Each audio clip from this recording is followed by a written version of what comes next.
Olá pessoal, sejam bem-vindos ao canal Entre Linhas. É o momento de nós explorarmos as entrelinhas da lição da Escola Sabatina. Pessoal, já estamos aqui na 12ª lição, 12º vídeo, penúltimo vídeo dessa série de 13 vídeos, onde estamos estudando sobre Cristo em Filipenses e em Colossenses. Pessoal, ainda estamos terminando aqui o Entre Linhas de férias. Claro que as férias já acabaram faz tempo, né pessoal? Mas hoje eu trouxe vocês aqui na Praça de São Pedro, que é a Catedral Central aqui de Campo Mourão também. Eu já trouxe vocês aqui em alguns episódios anteriores, dos anos anteriores, né? Nós temos aqui, deixa eu mostrar para vocês, né? Temos aqui um chafariz, ainda bem que acabou de desligar por causa do barulho, mas que legal, pessoal. Nós teremos hoje a participação aqui do Ricardo, do Alexandre, do Marcos André e também a minha participação e a sua participação. Nós já aprendemos lá completos em Cristo, vivendo em Cristo, e hoje nós vamos aprender a vivendo com os outros, ou seja, nós precisamos aprender a viver com os nossos semelhantes, beleza pessoal? Então deixe seu comentário, se inscreva no canal, se não é inscrito ainda, deixe seu joinha que é muito importante, mas chega de introdução e vamos para a lição.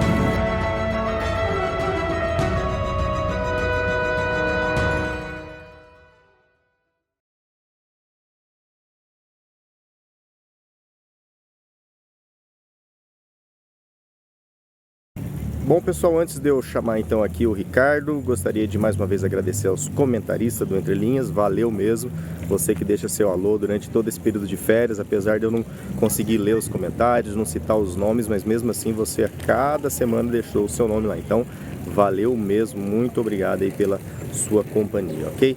Bom, e agora que nós vamos realmente entrar aqui no estudo, né, na palavra, no estudo espiritual, entendermos um pouco como nós podemos viver melhor com os outros, vamos clamar ao Espírito Santo, pois é esse Consolador que a cada dia nos ajuda a nos tornarmos melhor. Vamos orar? Oremos. Senhor Deus nosso Pai, obrigado Senhor, porque estamos aqui já no penúltimo vídeo dessa série, obrigado porque até aqui o Senhor cuidou da gente, até aqui o Senhor possibilitou que nós cumpríssemos, ó Pai, com esse privilégio de gravar as lições, de estudarmos e compartilharmos, Senhor.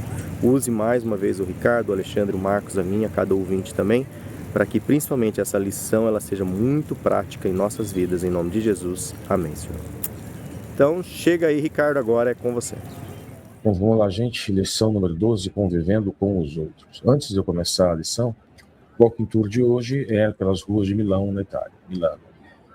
Eu queria informar para vocês, também passar a notícia, né, dividir com vocês, de que estou fazendo meu segundo curso de mestrado, agora em História Pública, né? O trabalho que vai ser desenvolvido é História Pública Digital, e quem quiser participar do produto que vai sair dessa pesquisa, vocês entrem em qualquer um dos grupos de WhatsApp que estão aqui, que eu encaminho o link para vocês entrarem, já tem 6 pessoas lá, comigo, né, são 5 pessoas, quem quiser participar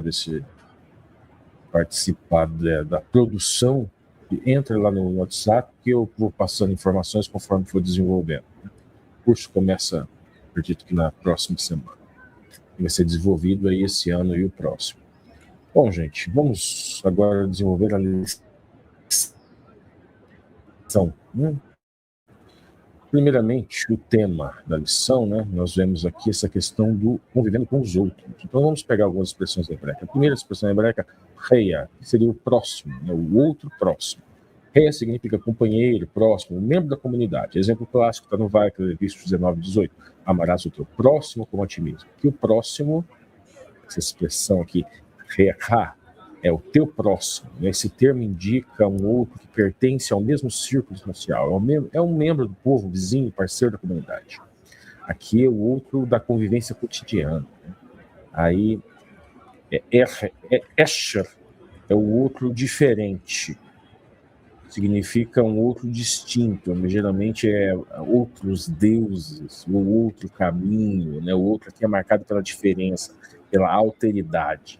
Está bem mais próximo daquela ideia filosófica moderna de alteridade abstrata, né, do outro abstrato. Né? Aí é o guer, né, que seria o estrangeiro, significa o residente estrangeiro, é o outro residente, né, aquele que vive entre o povo, mas sem ser nativo. Deuteronômio 10 do Devarim, Deuteronômio 10, 19, diz: amarás o estrangeiro porque fosse estrangeiro na terra do Egito. Aqui o outro é diferente, né? É um diferente dentro da comunidade. Aí, no Ri, essa expressão é o estrangeiro externo, alguém fora do povo, né? Então a gente tem essas diferenças, né? Todas essas diferenças. Então nós temos aqui o outro próximo, membro da comunidade, uma alteridade, aí o guer, né, o estrangeiro residente, numa alteridade protegida, e daí no Ri, que é o estrangeiro externo, uma alteridade mais distante. Então essa estrutura cria uma ética relacional muito baseada na memória histórica, nos textos, né, a gente vê isso no Egito, no exílio, na peregrinação. Então existe uma relação, aqui nós vemos que o sujeito, obviamente o sujeito existe em relação ao outro. E a ética, gente, ela vai nascer justamente deste encontro do eu com o outro. Então agora nós temos aqui, gente, no verso áureo, no verso para memorizar, que está lá em Colossenses 4:6, diz o seguinte: a vossa palavra seja sempre agradável, temperada com sal, por saberdes como deveis responder a cada um. E a palavra dita por vocês seja sempre agradável, temperada com sal, para que saibam como devem responder cada um. Nós vemos aqui, né, Paulo de Tarso escrevendo essa epístola aos Colossenses, e o versículo ele funciona como uma orientação discursiva para essa interação social dos cristãos com outros grupos, seja o outro próximo, seja o membro da comunidade, seja um outro próximo mais estrangeiro e seja o mais distante, né? Contexto provável do diálogo, né? Temos uma comunidade judaico-cristã nascente, um ambiente cultural grego-romano, disputas religiosas e filosóficas, né? O enunciado responde implicitamente a esses discursos, críticas ao cristianismo, debates religiosos, convivência com judeus não cristãos, com gregos não cristãos. Então o texto orienta como responder a esses encontros com outros discursos. Então nós vemos aqui a expressão por saberdes como deveis responder cada um, revela explicitamente essa dimensão. Indica que o discurso cristão não é isolado. Ele surge numa interação com outros discursos. A fala ela é pensada como uma resposta situada. O versículo pressupõe uma pluralidade de interlocutores e de posições discursivas. Temperada com sal, aqui nós vemos uma imagem discursiva, uma metáfora que possui uma forte carga cultural, né? Na cultura do Mediterrâneo antigo, o sal estava associado à preservação, à sabedoria, à aliança, discernimento, né? Isso revela uma valoração axiológica de um ethos discursivo, né? Do discurso agradável, do discurso. Ele estabelece esse ethos discursivo de um discurso agradável, de um discurso sábio, de um discurso equilibrado, nesse tempero, nesse equilíbrio. Então, aqui não se trata apenas do o que dizer, mas esse tempero é como dizer. Então, não se trata de preparar o alimento dentro da metáfora, dentro da imagem discursiva, mas como preparar o alimento, né? Qual o sabor da mensagem, o conteúdo, né? Como é feita a estilística, a estética do discurso. Ele tem que ser agradável, sábio, equilibrado. Então nós vemos também aqui, nesse versículo, aparece pelo menos 3 vozes implícitas. A voz apostólica da autoridade de Paulo, né? A voz comunitária da orientação que é dada aos cristãos, e a voz de um outro interlocutor, cada um. O termo cada um aqui no enunciado indica esse reconhecimento de diversidade de interlocutores, pagãos, judeus, filósofos, autoridades, vizinhos, e cada um interage, em cada interação exige uma adequação discursiva diferente. Então nós vemos aqui também, então, na perspectiva da interação de Colossenses 4:6, né, um enunciado orientador de uma prática discursiva, voltada para a interação social heterogêneas, diferentes, que exige uma responsividade e adequação ao interlocutor. e estabelece-se ethos discursivo baseado em sabedoria e também em equilíbrio. Na ponta da linha, gente, quando as pessoas vivem e trabalham juntos, enfrentam desafios, diferenças de opinião, podem gerar tensões e dar origem a discussões. Quanto mais próximo for a relação, mais importante é que todos se entendam. A relação mais próxima, naturalmente, são as familiares. O lar, às vezes, é chamado de empresa familiar, uma forma interessante de descrever seu funcionamento. Há semelhanças entre administrar um negócio e cuidar de um lar. Em ambos, deve haver consenso sobre valores, metas e objetivos. Todos devem se dar bem e fazer sua parte para que tudo funcione em harmonia. Os mesmos princípios se aplicam à igreja, que na essência é uma família ampliada. Na passagem dessa semana, Paulo nos apresenta princípios para guiar a família cristã, que funciona de maneira diferente de um lar humano típico. Além disso, ele oferece outros valores que se aplicam a diferentes relações sociais, tanto dentro quanto fora da casa. Nós vamos agora para o domingo, maridos e esposa. Na ponta da linha ainda, várias instruções para o lar cristão aparecem no Novo Testamento. Esses códigos doméstico, como são chamados, não impõem uma hierarquia rígida, mas apresentam diretrizes que tornam as relações mais equilibradas e edificantes a todos. Bom, gente, nós temos aqui, nesses versículos, vamos fazer uma rápida análise de alguns desses versículos. Nós vemos lá, por exemplo, nós temos os tais códigos domésticos, são seções ali do Novo Testamento que regulam relações sociais dentro da família e da casa, né? Então nós vemos ali estruturas típicas desses códigos: maridos, esposas, pais e filhos, senhores e servos ou escravos, né? Então nós temos ali, por exemplo, Epístola a Colossenses 3, versículo 18 e 19, esposas e maridos. 3, 20 e 21, filhos e pais. Servos, aí 3, 22, daí também 4 e 1, nós vemos servos e senhores. Isso justamente refere à estrutura da casa do mundo romano antigo. Existe obviamente, os estudiosos observam que esses textos têm relações com a filosofia moral greco-romana.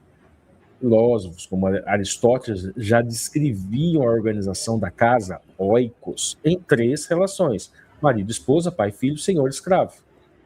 O cristianismo primitivo adaptou esse modelo, mas acrescentou um elemento novo. Todas as relações são reinterpretadas à luz de uma ética, de um cristianismo que estaria nascendo, né? Então tem diferenças importantes. Porque nos códigos do Novo Testamento aparece algo diferente, que a responsabilidade é dirigida também à autoridade, não apenas aos subordinados.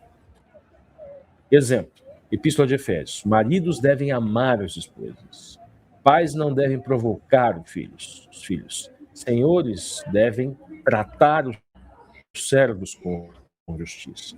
Isso introduz uma dimensão ética baseada em amor, responsabilidade e reciprocidade.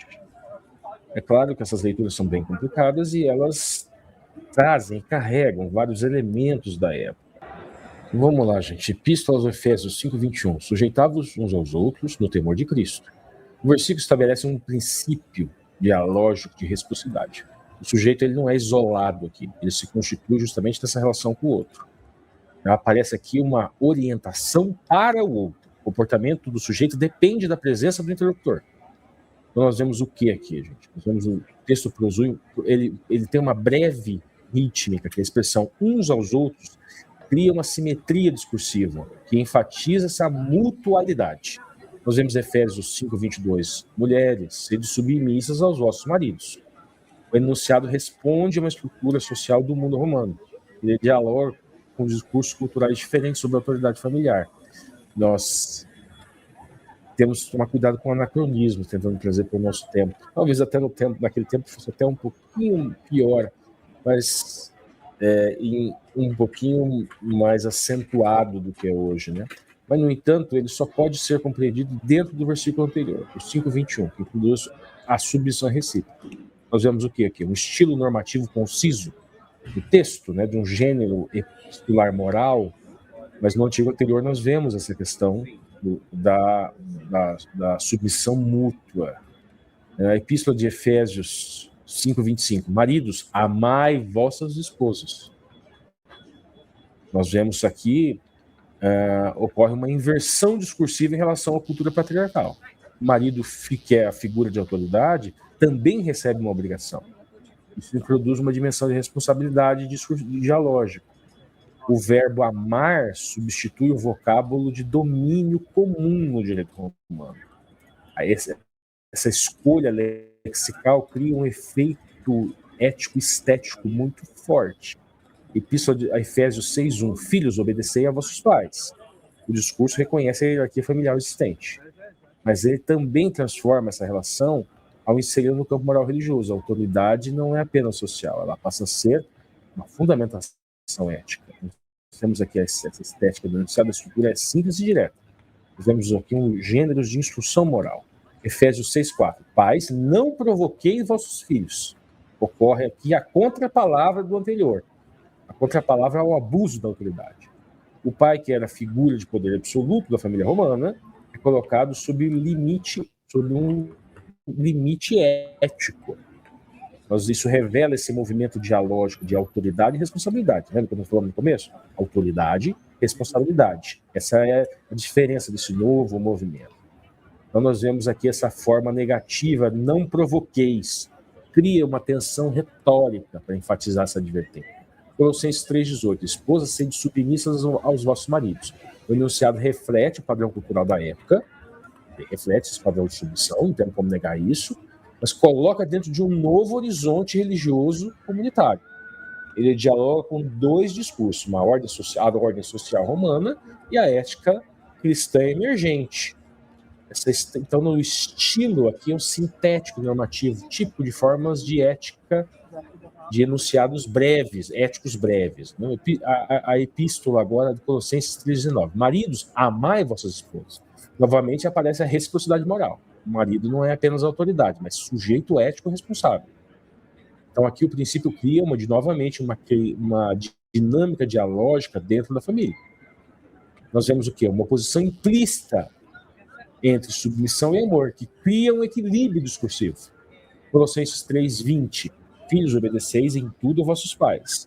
O versículo reforça a estrutura familiar tradicional, mas integra na vida da comunidade cristã emergente. A obediência é representada como parte do campo moral compartilhado. A expressão em tudo intensifica a força normativa do enunciado.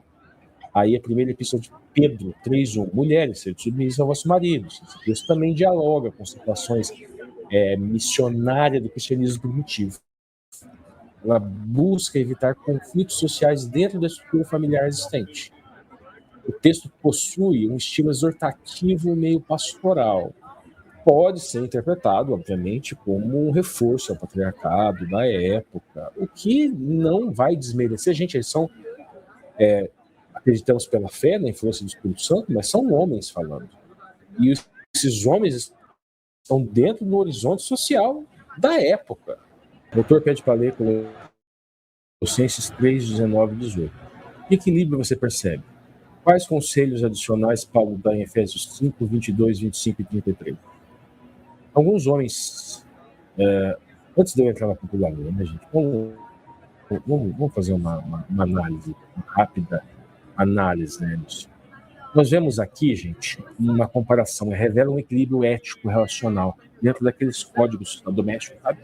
Em ambos os textos, a relação conjugal é apresentada como recíproca, ainda que com funções diferentes. Nós vemos aqui, então, vamos ver esse equilíbrio. Colossenses 3, 18 e 19. Mulheres, sejam submissas aos vossos maridos, como convém ao Senhor. Maridos, amai as vossas mulheres e não as trateis com amargura. Percebe o equilíbrio presente no texto? O equilíbrio aparece porque cada parte recebe uma responsabilidade. Esposa, submissão, marido, amor. Esposa, reconhecimento da relação, marido, cuidado e respeito. Não vai tentar mudar os padrões, a cultura da época, mas num giro de 180 graus. Não podemos dizer até um giro de 360 graus, porque volta para o mesmo lugar, só que com um renovo. O giro de 180, você vira para o lado oposto. 360, se você der o giro, você volta para o mesmo lado. Então, nesse sentido. Mas há um renovo, há uma evolução. O marido não recebe apenas autoridade, ele recebe uma obrigação moral mais exigente. Amar evita a dureza. A expressão não trateis com amargura limita qualquer forma de abuso ou opressão. Nós vemos alguns conselhos adicionais lá em Efésios, como o autor cita no amplia o ensino da seguinte maneira: submissão dentro da mutualidade. Antes do versículo 22 aparece um princípio importante. Efésios 5:21. Sujeitai-vos uns aos outros. Isso mostra a submissão da esposa. Deve ser compreendida dentro do conceito ético de reciprocidade. O amor sacrificial do marido. Efésios 5:23. Maridos, amei suas esposas como Cristo amou a igreja e se entregou por ela. Surge um conceito mais profundo que do que Colossenses. O amor do marido deve ser sacrificial, protetor, dedicado. E o modelo é o próprio Mashiach, é o próprio Cristo, é o próprio Jesus, Yeshua, né? E em sua relação com a igreja, com a comunidade. Então, o amor como um cuidado do próprio corpo, está lá em Efésios 5:28 e 29. O marido deve amar a esposa como ao próprio corpo. Isso cria uma lógica, uma imagem discursiva de unidade. Marido e esposa formam uma só carne. Logo, ao ferir a sua esposa, você fere a si mesmo. Então, nós vemos o quê? As diferenças entre Colossenses e Efésios. Nós vemos na extensão. Na Colossenses é mais breve. Efésios é mais desenvolvido. Temos um modelo teológico em Colossenses que é implícito. Em Efésios, não. Esse modelo teológico é explícito. É Cristo e a igreja. Em Colossenses, aquela explicação do amor era bem simples. Mas em Efésios, não. Era sacrificial. É dar a própria vida. Então, em Colossenses tem uma conclusão prática e em Efésios uma conclusão teológica. Né? Efésios, então, apresenta uma reflexão mais profunda sobre o casamento.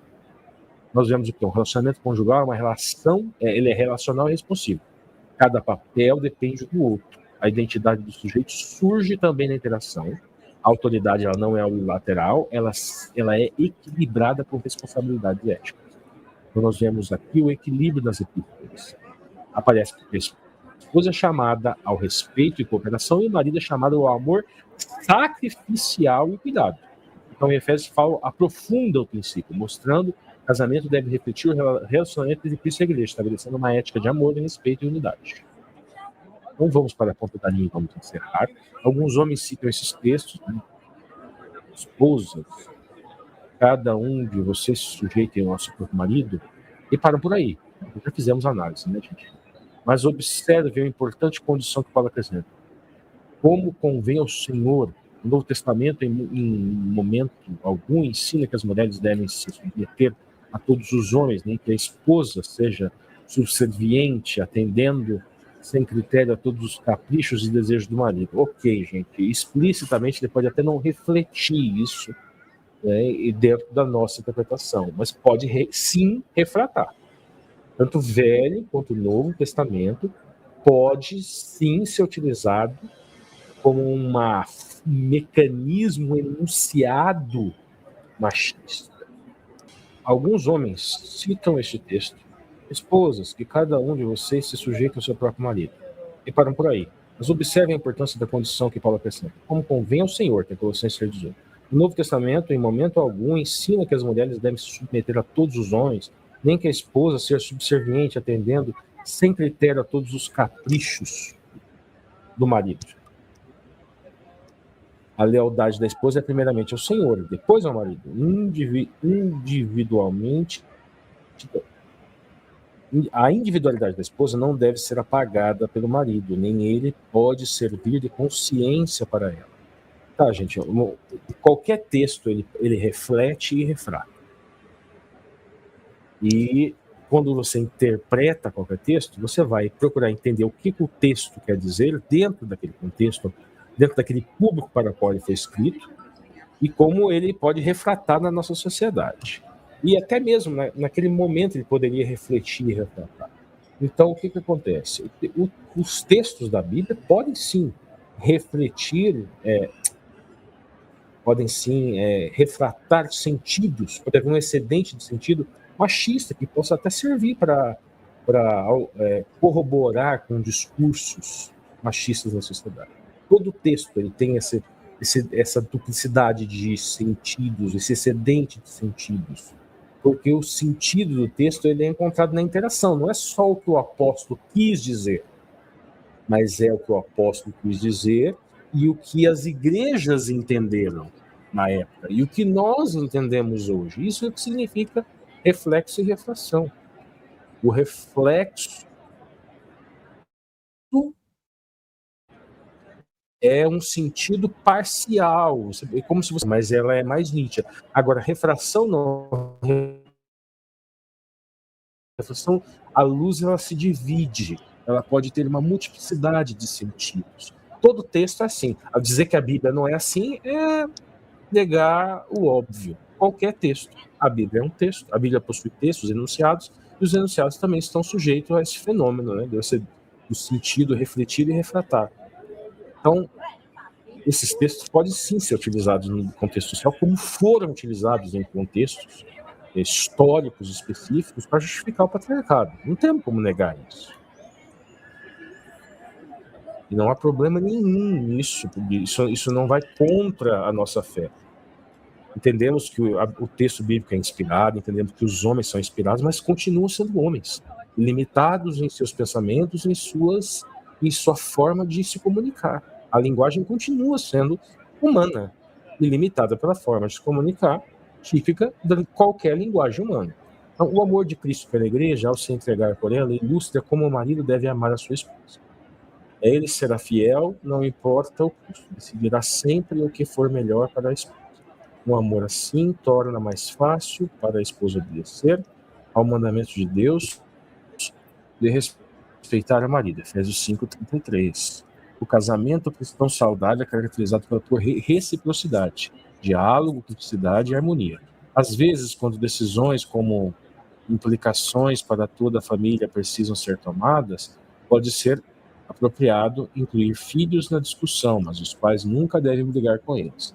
Após esse processo, se o marido e a esposa não chegarem a um acordo, o caminho bíblico para a paz é que a esposa ceda ao julgamento do marido, desde que isso não viole a palavra de Deus. Só que, gente, vamos ser sinceros, a palavra de Deus, ela é interpretada, né?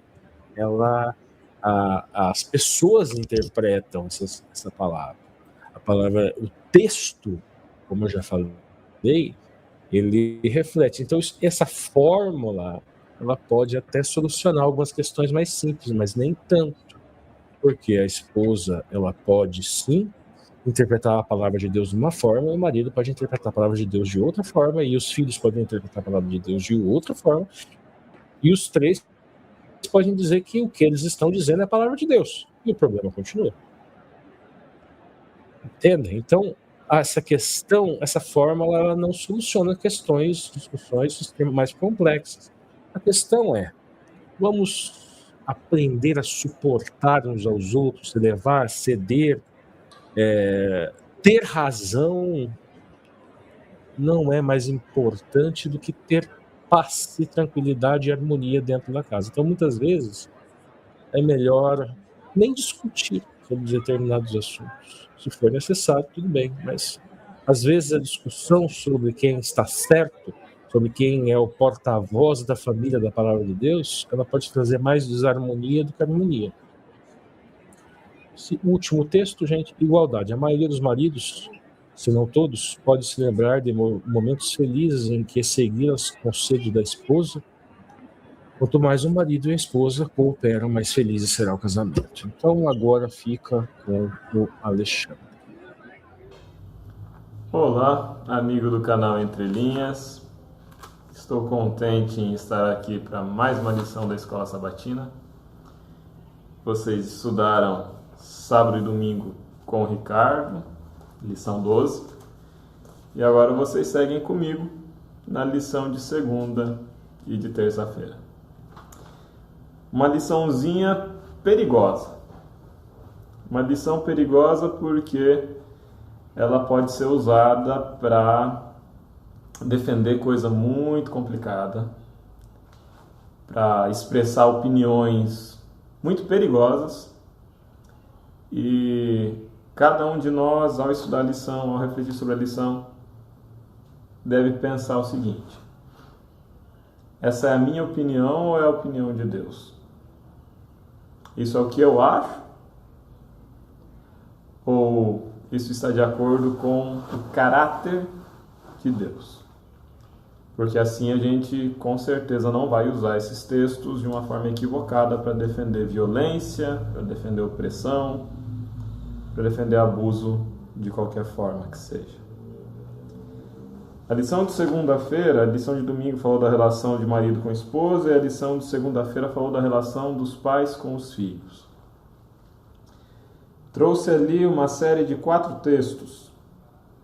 Deuteronômio 6, 6 a 7, quando Moisés orienta, que as crianças deveriam aprender as palavras ditas por Deus. Está no Devarim, no livro das palavras, Deuteronômio. E diz que deveria ser ensinado para as crianças assentando, deitando, levantando, andando. Eu entendo isso como sendo uma aprendizagem contínua ao longo da vida, enquanto se vive e se aprende. A aprendizagem, ela não é uma aprendizagem, a aprendizagem da palavra não é uma aprendizagem meramente acadêmica. A aprendizagem da palavra é uma aprendizagem prática que acontece ao longo da vida. E a gente nunca termina. Eu estudo ainda hoje e pretendo estudar até ou eu morrer ou chegar o dia do encontro com Jesus. O texto de Provérbios, capítulo 1, 8 e 9, fala ao filho, ouve a instrução do teu pai e não deixes o ensinamento da sua mãe, porque eles vão ser diadema, eles vão ser coroa, eles vão ser glória para você. Mesmo livro de Provérbios 22, 6, diz ali: educa a criança no caminho que deve andar, e ainda velho não se desviará dele. Quer dizer que aquelas aprendizagens, aquelas informações, aquelas tradições e práticas que nós aprendemos ainda criança, nos acompanham como valores, como princípios e seguem conosco ao longo da vida.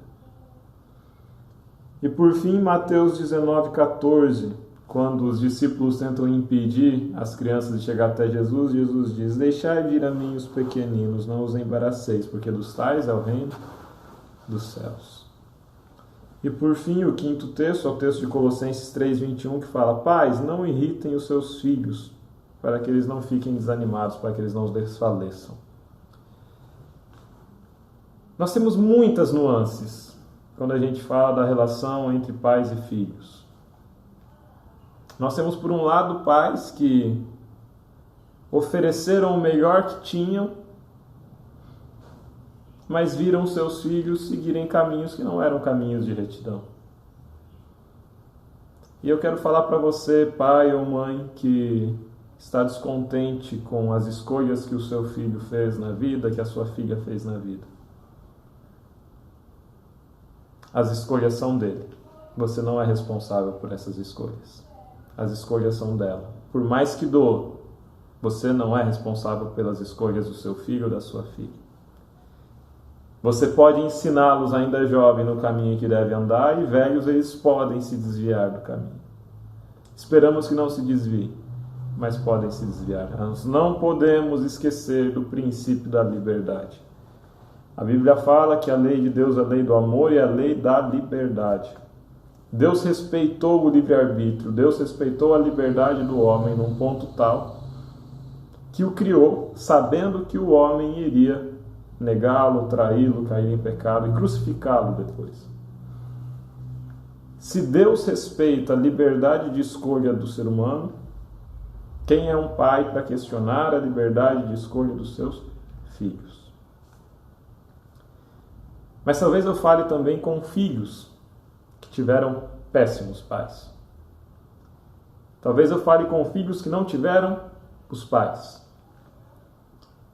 É muito confortável a gente ficar do pináculo a autossantidade, falando de um ideal de família que não existe na realidade e que é cada vez mais raro. Nós vemos cada vez mais famílias monoparentais, ou seja, que só tem o pai ou só a mãe. Nós vemos cada vez mais famílias em que as crianças são criadas pelos avós. Nós vemos cada vez mais famílias dos mais diversos arranjos. E talvez você, vindo de uma dessas famílias, sendo filho de uma dessas famílias, se revolte e diga: eu não recebi, eu não fui ensinado no caminho em que devia andar quando eu era criança e, portanto, toda a miséria está destinada a mim, eu não sei o caminho em que devo andar. Lembre-se que cada um de nós tem um pai que está nos céus. Se os seus pais nessa terra falharam, você se tornou mais um membro da família de filhos adotivos do nosso Pai que está no céu. Não se cobre pelo carinho que você não recebeu, não se cobre pelo acolhimento que você não recebeu, pelo cuidado que você não recebeu, pela proteção que você não recebeu.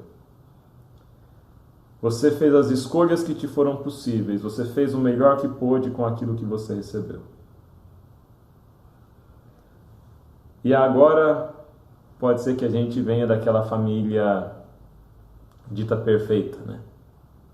Pai, mãe, filhos, tudo padrãozinho, o pai na igreja, os filhos na igreja. E saiba que você vai falhar do mesmo jeito. Nós somos humanos, nós somos falhos, e os nossos relacionamentos familiares não são feitos apenas de acerto. A idealização das relações familiares é uma idealização perniciosa, é um veneno. Porque nos torna constantemente queixosos e descontentes com as famílias que nós temos.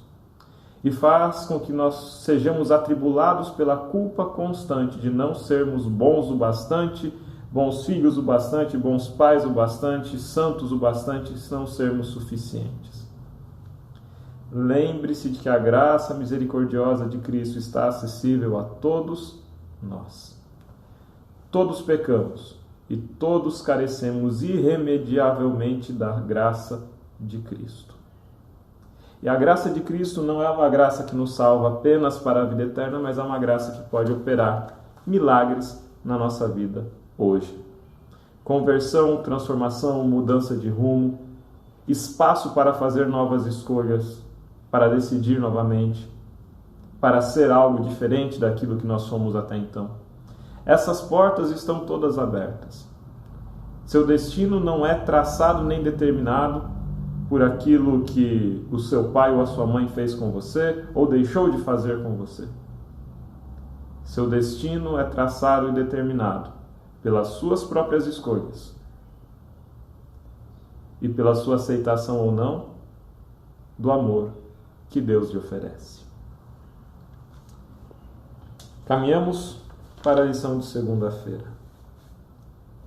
Lição de segunda-feira, título dela, Relações de Trabalho. E nós temos ali um texto que segue de Colossenses 3, 22 até 4, 1. Então pega 22, 23, 24, 25 e depois Colossenses 4, 1. Esse texto é dividido em duas partes principais. Na primeira parte, 22, 23 e 24, o apóstolo Paulo fala da relação do servo para com o Senhor. Servos, sejam obedientes aos seus senhores. Fala também que, além de ser obediente, o servo deve fazer isso sendo temente a Deus. Existe uma hierarquia de autoridade aqui. Deus em primeiro lugar e depois o Senhor. O momento do centro do texto é no verso 25, quando fala assim: quem fizer agravo receberá agravo, porque não há acepção de pessoas. Quer dizer que o servo que age com desonestidade para com o seu senhor receberá agravo. Receberá um castigo, receberá uma punição, receberá a consequência da sua desonestidade. Mas quer dizer igualmente que o senhor que age com desonestidade para com o seu servo também receberá o agravo, o castigo ou a consequência da sua desonestidade.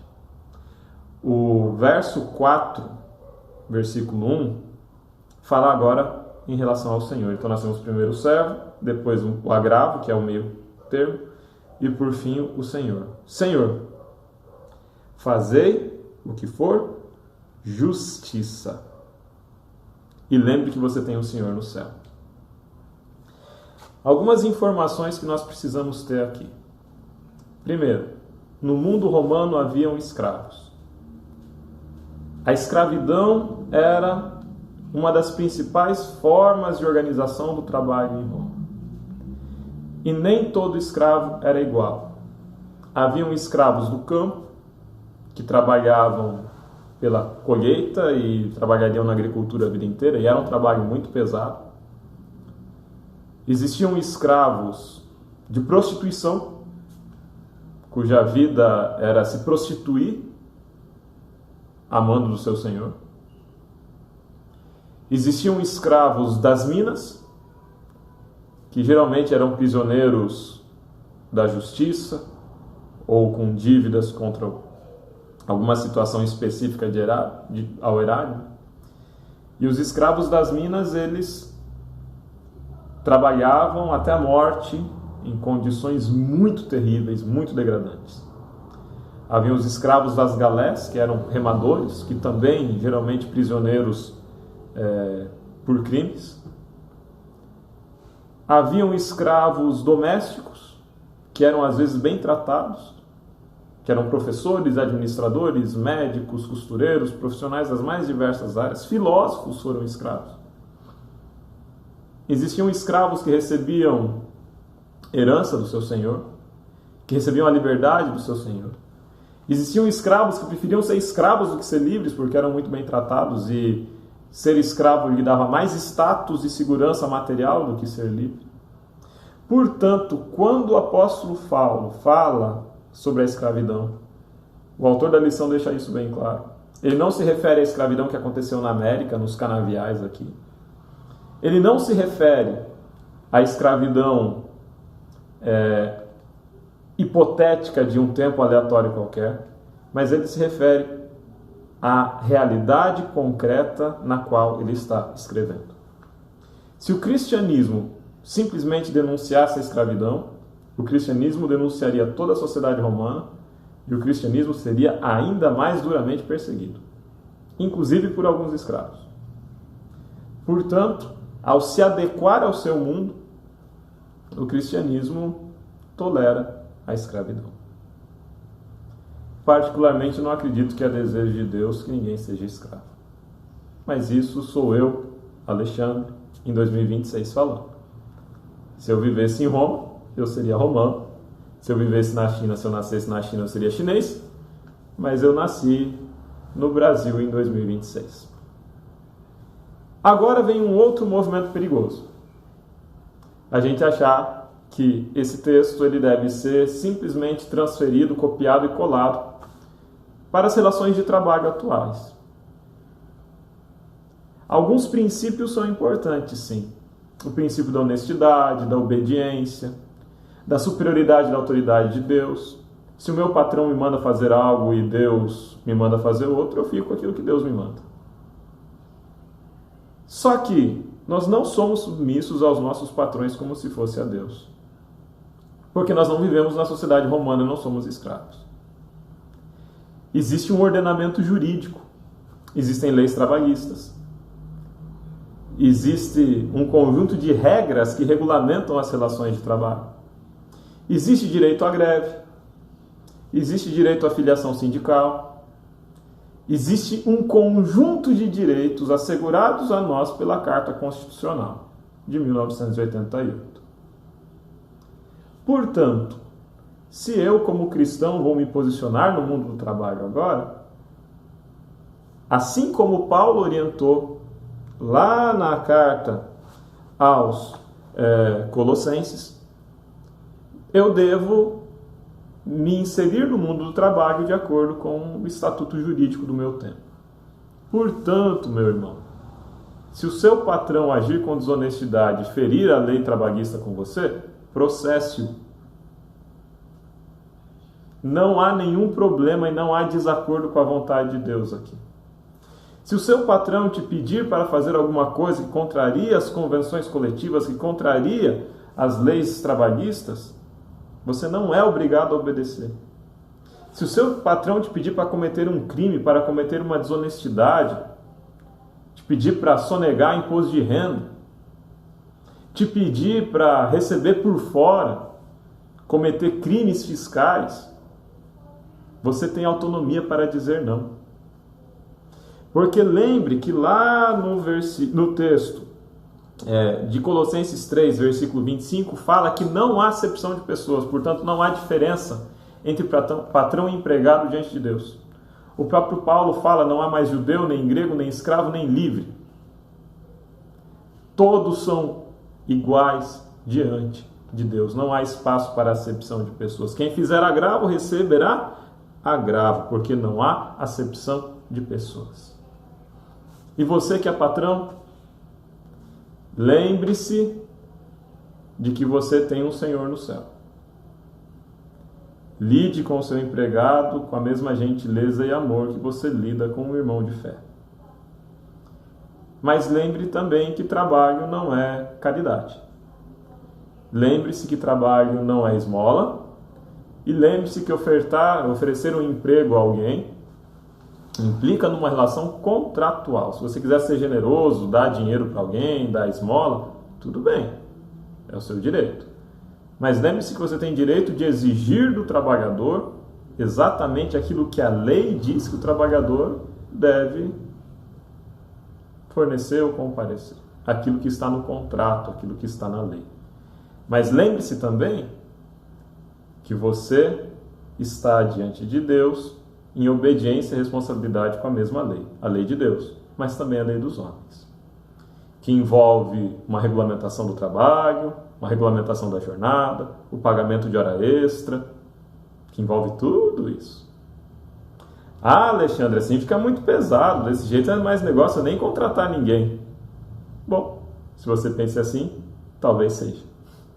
Meu abraço para todos vocês. Passo para o Marcos André, que segue com vocês agora na quarta-feira. Tchau, tchau.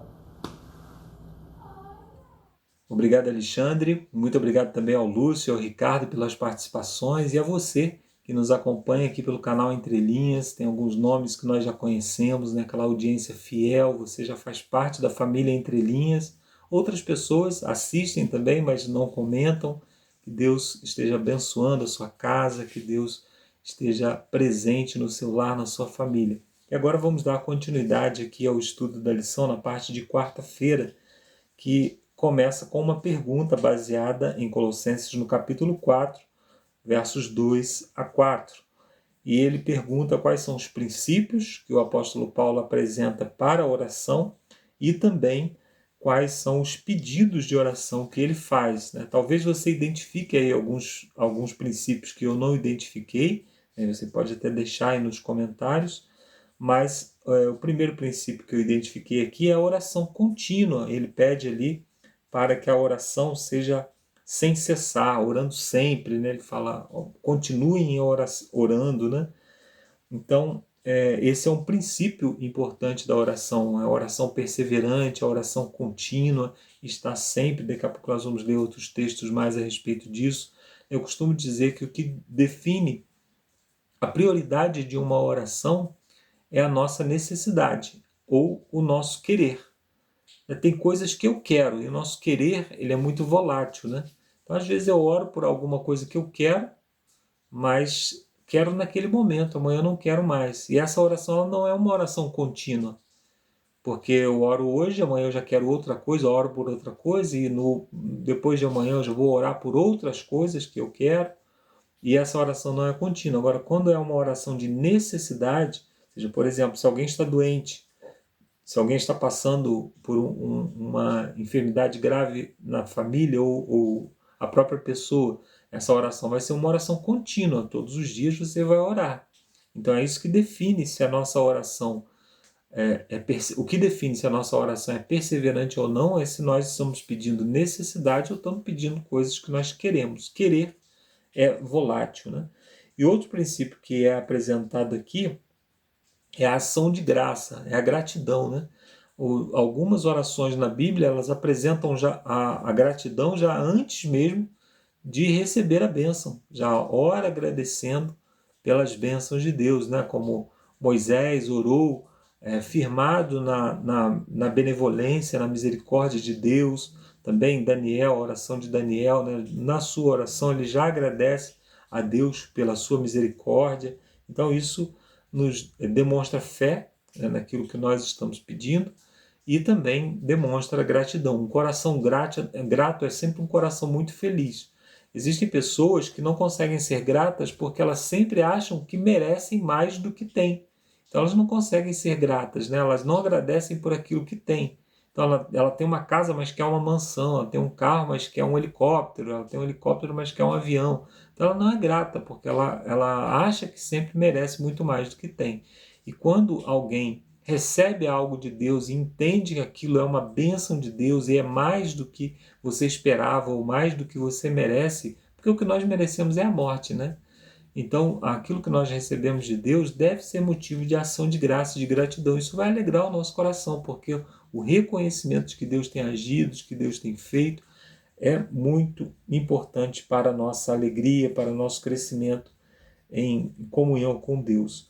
Outro princípio que é apresentado aqui, e aí já não é um princípio, é um pedido, né, que o autor pergunta também, é a oração em favor do Evangelho. O autor fala aqui a respeito disso, nós vamos daqui a pouco expandir um pouquinho mais essa ideia, mas orar para que o Evangelho avance, para que Deus nos dê a oportunidade de falar a respeito do Evangelho no local onde nós trabalhamos, no local onde nós estudamos, nas nossas interações sociais, né? E ele também pede a oração por revelação ou por conhecimento da palavra de Deus. Então esses são os princípios que eu encontrei aqui, né? E talvez você tenha encontrado outros princípios e pode deixar aí que nós vamos ler e comentar também, né? Então, o autor diz aqui que uma das formas principais de demonstração de carinho, de afeto, né, especialmente com uma pessoa que está passando por dificuldade, é dizer: estou orando por você. É óbvio que a oração ela não substitui a ação, né? Então, se alguém está precisando de uma cesta básica, o apóstolo Tiago ele diz isso, né? Você não despede uma pessoa com fome e diz: eu estou orando por você, ou que Deus te abençoe, né? Você serve essa pessoa. Mas existem coisas, né? Um luto, uma luta espiritual, alguma coisa que não pode ser atendida somente através da oração, né? Ela precisa ou melhor, alguma coisa que não pode ser atendida fisicamente, que depende unicamente da oração. Aí o apoio em dizer: eu estou orando por você, é muito importante. Isso muda realmente a vida, né? Há muitos anos já eu estou como líder de igreja, né, à frente, e os líderes eles costumam ser procurados por problemas, né? Se você tem um problema na família, uma desavença familiar, alguém está querendo sair da igreja, um filho está rebelde, aí o líder é procurado para ir lá resolver problema. Mas raramente alguém procura o líder para dizer assim: olha, você está precisando de alguma coisa, eu posso orar por você, eu posso te dar um apoio espiritual. Então é muito raro isso acontecer. E eu me lembro, as pessoas que chegam para mim e dizem: eu estou orando por você, tenho orado por você. Tem pessoas aqui na minha igreja, né, que falam: eu tenho orado por você, meu filho. E se refere até a mim como filho. E isso é grandioso, porque você sabe de onde está vindo o poder, a força para que você continue trabalhando, para que você continue sendo sustentado, né? Então você aí do canal Entre Linhas, ore por nós aqui, ore por mim, pelo Lúcio, pelo Ricardo, pelo Alexandre, porque nós precisamos muito das suas orações. Aqui à frente das câmeras você vê a gente sempre centrado na palavra, sempre buscando, mas nós também temos as nossas dificuldades, temos os nossos problemas, temos as nossas quedas na fé, né? Às vezes nós precisamos nos levantar para estar aqui no final de semana gravando, né, no dia de gravação gravando para que o vídeo seja lançado no final de semana. Então, a sua oração é preciosa. E aí o autor diz aqui, né, continua dizendo que o apóstolo Paulo fala a respeito de, ou melhor, eu vou ler antes um texto de o livro Grande Conflito, que diz assim: faz parte do plano de Deus nos conceder, em resposta à oração de fé, a oração da fé, aquilo que não daria se não pedíssemos assim. Então a oração, existem bênçãos de Deus que são especiais para aqueles que buscam por meio da oração. Então nós podemos pedir, nós podemos clamar a Deus por meio da oração. E aí na continuidade aqui, o autor diz que Paulo descreveu como é uma oração da fé, que é continuar a orar vigiando em ações de graça, né? Colossenses 4, verso 2, como eu falei ali, oração contínua e gratidão, ações de graça, né? E ele nos diz também para orar em todo tempo, em Efésios 6, verso 8. E também ele fala orar sem cessar, em 1 Tessalonicenses 5, verso 17. Então, a oração contínua é a oração da necessidade, né? A oração, quando você tem uma necessidade, você ora continuamente. Quando você tem apenas um desejo, o desejo ele vai mudando. Mas a oração contínua, ela é a oração da necessidade. E aí o autor fala que ainda que o apóstolo Paulo, ele ora também, ele pede também para que nós devemos orar como convém e que o próprio Espírito intercede por nós com gemidos inexprimíveis. Né? Existe uma frase que diz que a nossa oração, nós pediríamos a Deus exatamente aquilo que Ele quer nos dar se nós víssemos as coisas como Ele vê.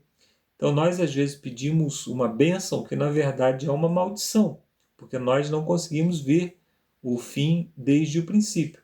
Então nós pedimos coisas a Deus no nosso imediatismo, nós pedimos coisas a Deus na nossa ganância, que para nós não seria uma bênção.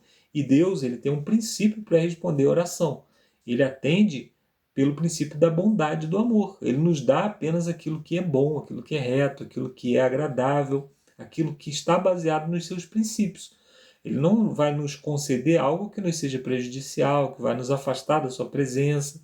Então, é muito importante pedirmos para que o Espírito Santo faça essa mediação e leve a oração ao trono da graça de Deus como ela deveria ser feita e não como nós pedimos.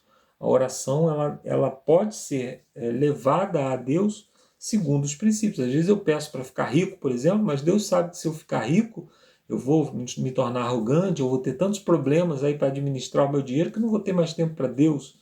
Então essa oração ela chega no céu, né? Supondo que eu fizesse essa oração, ela chega no céu. O Espírito Santo diz, ele está pedindo para ser rico, mas o que ele quer na verdade é que ele tenha as suas necessidades supridas, é que não falte o alimento sobre a mesa. Então o Espírito Santo ele leva a oração como ela deveria ser e não como eu faço, né? E aí o autor destaca aqui o fato de que em Colossenses 4, verso 3, Paulo fala sobre portas para a palavra, pedindo para que o evangelho avance, né? Para que abram-se portas para a palavra. E aí Deus ele pode criar oportunidade para falarmos, né? Porque ele pergunta aqui que portas para a palavra Deus pode abrir para você compartilhar a sua fé. Nós devemos estar sempre prontos a testemunhar, né? E nós vamos falar daqui a pouquinho sobre o tipo de testemunho, sobre palavras temperadas com sal, né? E também testemunho de vida. E aí nós devemos estar prontos para testemunhar no nosso local de trabalho, na faculdade, nos nossos ciclos de amizade, né? Um bom testemunho em favor do Evangelho ele deve ser dado em todo momento, em todos os lugares. Assim como nós devemos orar sem cessar, ou seja, orar continuamente, né?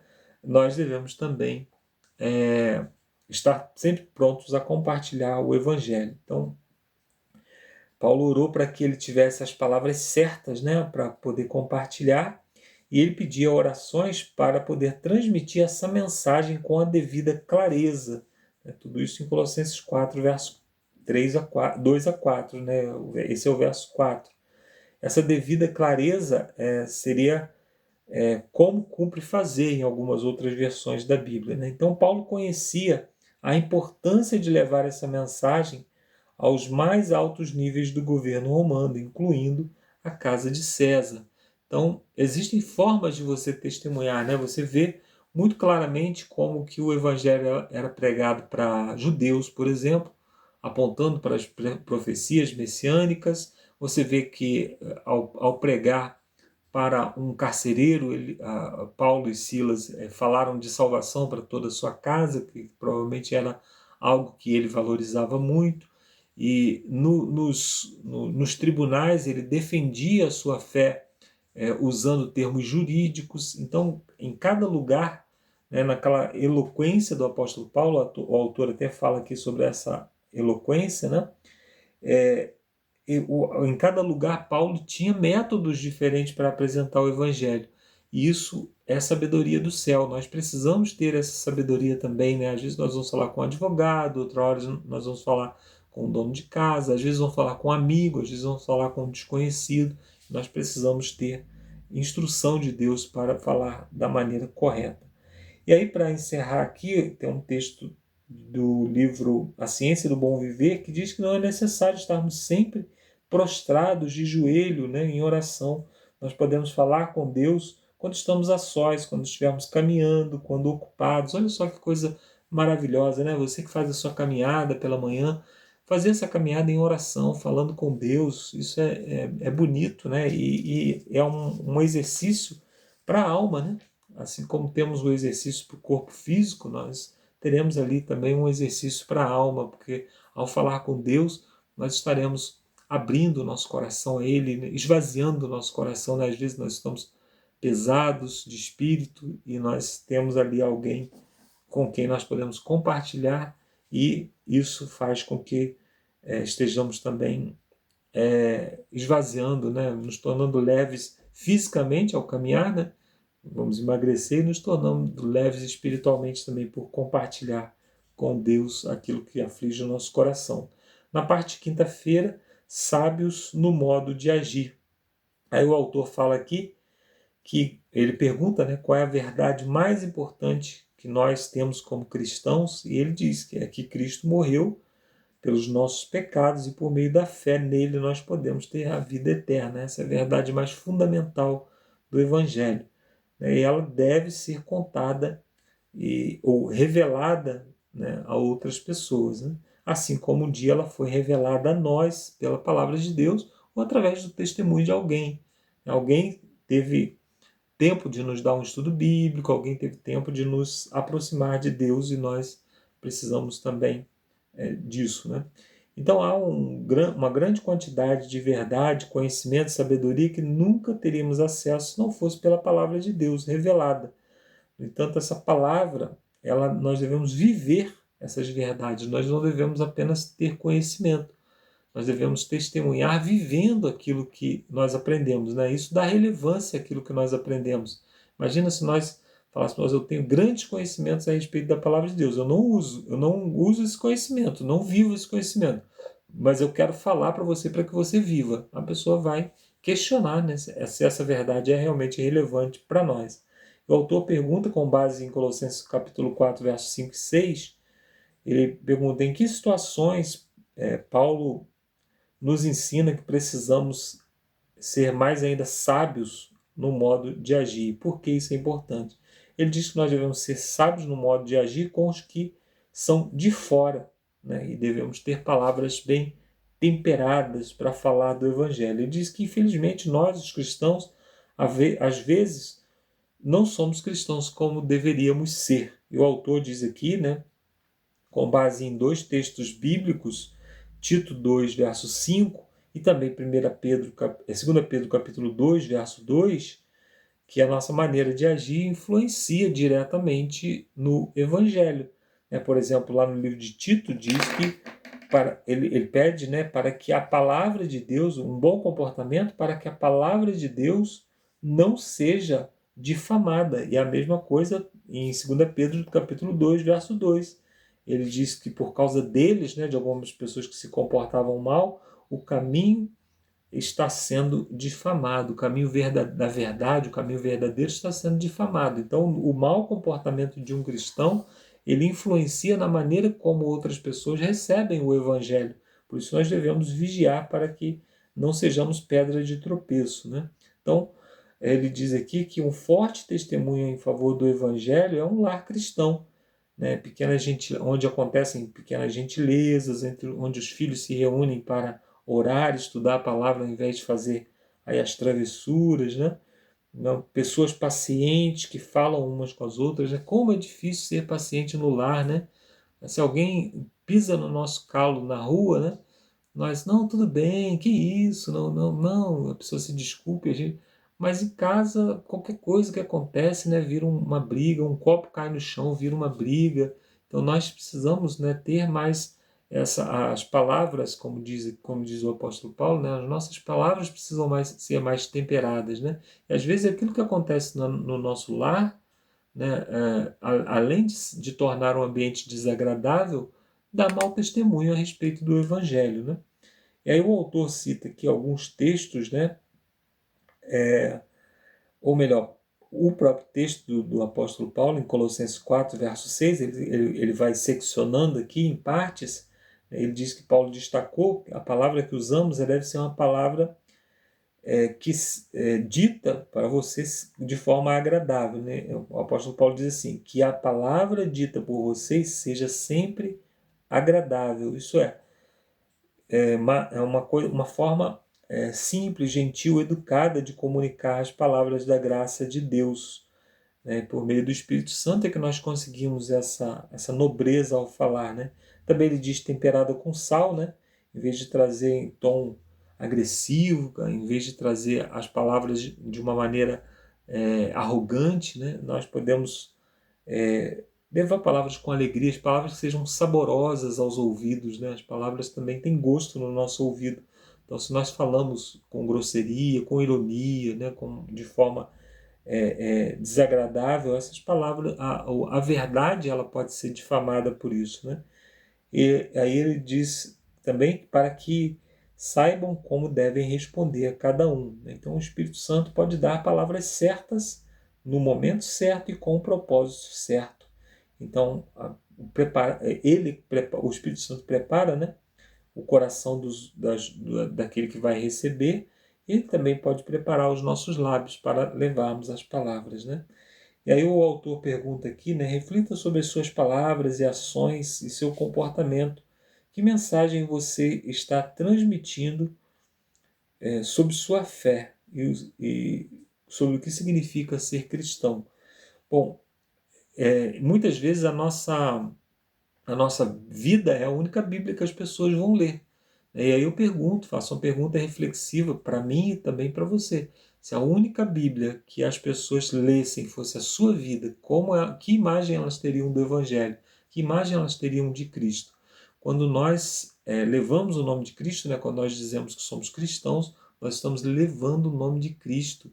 Nós estamos usando o nome de Cristo. E se nós usamos o nome de Cristo para difamar o Evangelho, nós estamos usando o nome de Cristo em vão. Nós estamos quebrando o mandamento que diz: não tomarás o nome do Senhor teu Deus em vão.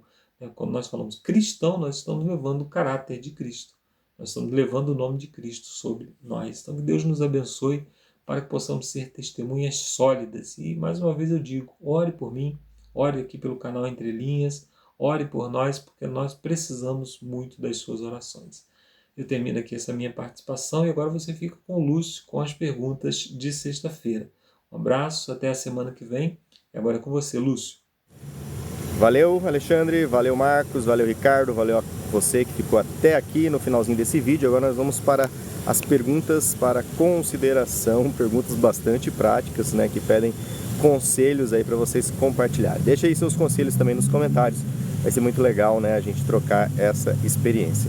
A primeira pergunta diz assim: se você é casado, né, acho que aqui o pessoal da Entrelinha, a maioria é casado, quais princípios ajudam você na sua vida, né? Que conselhos você daria para quem ainda não é casado? E aí vem a pergunta, né? Quais princípios, né? O princípio do amor ao próximo, tolerai-vos a si mesmo, né? O princípio de empatia. O princípio também não de você dominar a pessoa, né, mas você respeitar o desejo, respeitar as escolhas, respeitar a personalidade das pessoas. Muitos relacionamentos não dão certo porque, não sei porquê, né, mas no namoro parece que as pessoas não se percebem, não se apercebem, não verificam a compatibilidade de gene, e depois quando casa é que vai começar a perceber que eles não são muito compatíveis, não pensam a mesma coisa, não desejam a mesma coisa, não sonham, não gostam, e aí ficam juntos não sei porquê, né? Acho que o namoro precisa ser um namoro menos iludido, um namoro menos fantasiado, sabe? E agora tá um barulho aqui, espero que vocês estejam me ouvindo. Mas que seja um namoro realista, né? Um namoro que é o início do planejamento de uma vida a dois. E como tudo na vida, se no planejamento deu alguma coisa errada, é melhor abortar o projeto, né, pessoal? Né? Porque já está indicando alguns problemas. Então, meu conselho é, primeiro, seja completo em si mesmo, seja feliz com o teu Deus, e aí procure outra pessoa feliz com Deus também, para vocês serem felizes juntos. Nunca coloque nos ombros da outra pessoa a responsabilidade de te fazer feliz. Ninguém é responsável, ninguém tem essa obrigação de fazer o outro feliz, né? Na verdade, o outro já é feliz por si só, você também é feliz, completo, mas vocês querem um projeto juntos, então vocês vão se juntar para serem felizes juntos, ok? Toma cuidado, porque tem uns relacionamentos aí que eu não consigo entender como surgiu. Eu até entendo, né? Às vezes dos hormônios, às vezes só das aparências, às vezes dos interesses, mas isso não sustenta, né, um amor. A segunda pergunta diz assim: muitos filhos criados em lares cristãos acabam rejeitando a fé. Que palavras de conforto e que conselho, né, você daria aos seus pais? O que seria melhor evitar dizer? É complicado, irmãos, nesse sentido de filhos que rejeitam a fé, porque de uma mesma panela saem diferentes comidas, né? E em diferentes estados, uma queimada boa. Então família não existe uma receita, mas nós temos aí o livro Lar e Família, a gente tem muito conselho. E o que eu vejo, assim, trabalhando com jovens e adolescentes, é que desde pequeno os pais acabam ensinando para as crianças, de uma forma prática, de que a igreja não vale, de que a igreja não tem prioridade. Na teoria, sim, vive falando, filho, você tem que ir na igreja, filho, isso, filho, isso. Mas o pai mesmo não vai. O pai não chega atrasado no trabalho jamais, né? O pai não deixa o filho chegar atrasado no colégio, né? Jamais, imagine chegar atrasado para aula. Mas chegar atrasado na escolinha sabatina, pode. Chegar atrasado no culto, pode. Então, assim, por mais que você tente falar para o seu filho que a igreja, que Deus é em primeiro lugar, não adianta se você não vive. O seu filho, ele vai copiar você. E esse é o outro extremo, né? Daqueles pais rígidos que vivem na igreja meia hora antes, mas, por outro lado, não ama a igreja, não ama a família, não tem paciência, né?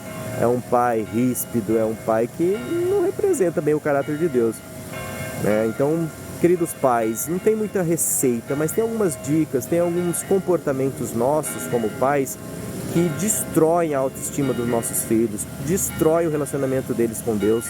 E lembre-se sempre, a gente já falou aqui no canal, né, que nós somos para as crianças, né, o que Deus é para nós, sabe? Muitas vezes a criança vê em nós, no começo, como se fôssemos um Deus. Então, se nós somos alguém que abraça, que repreende, que conduz um ponto seguro, né, um porto seguro.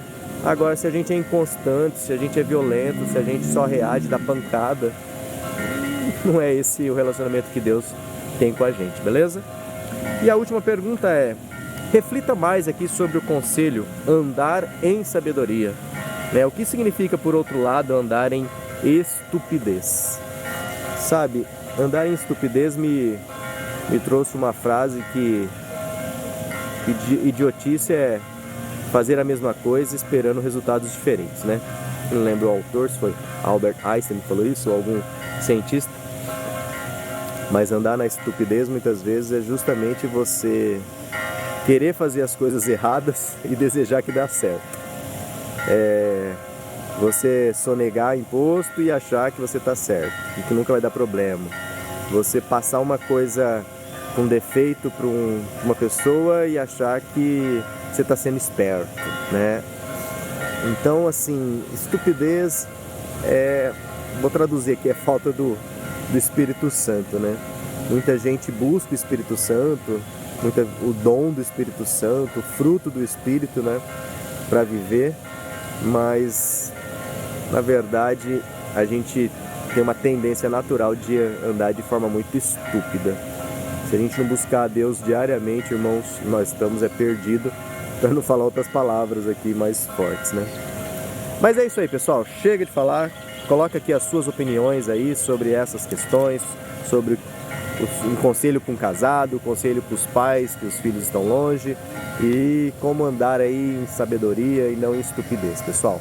Vamos nos despedindo aqui então, nos vemos na última lição. Tem que pensar onde que nós vamos nos ver na última lição aqui, porque as férias minhas já acabaram, dos meninos também, né? A gente está só levando vocês aqui pro externo, mas nos vemos lá no 13º vídeo, se Deus quiser, permanecendo na vontade de Deus, beleza?